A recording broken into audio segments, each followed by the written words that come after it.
Stories are a common feature of our everyday existence. We will continually reflect on the question, why do I need a story to live by?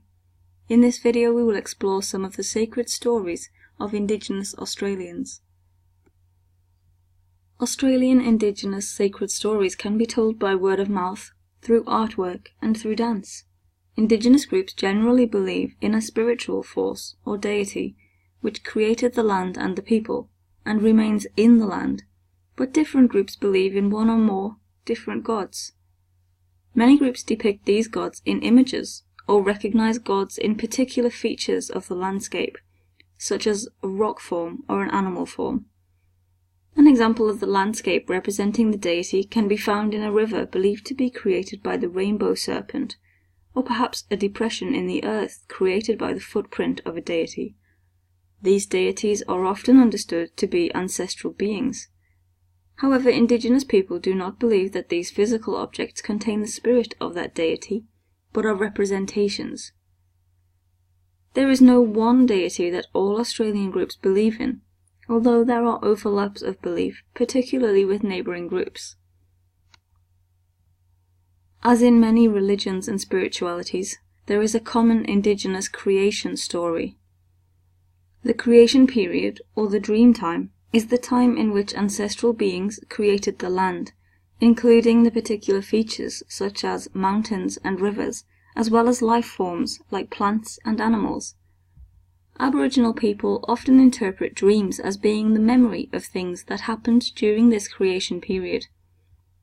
Dreams are also important because they can be a time when we are transformed back into that ancestral time. This linking of dreams to the creation period has led people to adopt the general term, the Dreamtime, in order to describe the time of creation.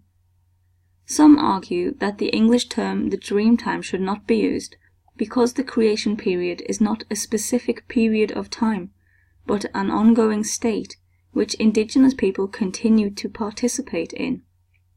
Some people believe that the English term used should be the dreaming, as it expresses better the timeless concept of moving from dream to reality, which in itself is an act of creation and the basis of many Aboriginal creation myths.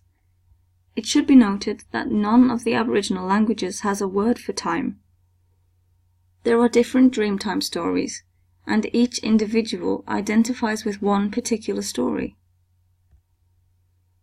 The DJABUGAY people are the Indigenous population which live in tropical North Queensland, in areas including the Barron Gorge. As with other Aboriginal groups, the DJABUGAY people's culture is connected to land, and language is tied to the places and culture. The DJABUGAY language was spoken from Cairns to Port Douglas, and out to Mareeba and Atherton.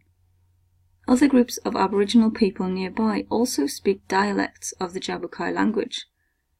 The DJABUGAY people's spiritual beliefs differ somewhat from other groups.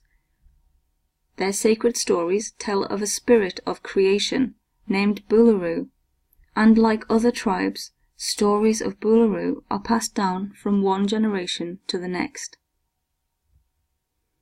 To the DJABUGAY people, all things come from Boolaroo, the source of life. The time of creation is known as story waters, or story time, unlike in other parts of Australia in which it is known as the dreaming.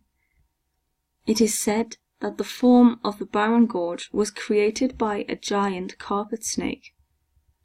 The ancestral being, the Budaji, is painted on the side of the train which takes visitors through the Barron Gorge to Kuranda. The physical features of the land, for the DJABUGAY people, affirm the law of Boolaroo. The history of a people can also form part of a sacred story. The DJABUGAY people have come into conflict with European settlers in far north Queensland. In 1886, settlers created a railway from Cairns to Herberton. Settlers also took over traditional hunting grounds, which provoked the DJABUGAY people to react with violence.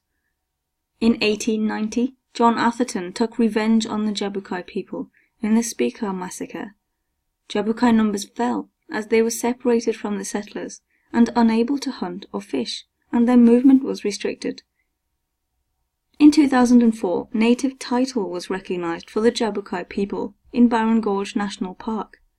This story has become a part of the identity of the community and can be passed on in a similar way to other spiritual stories.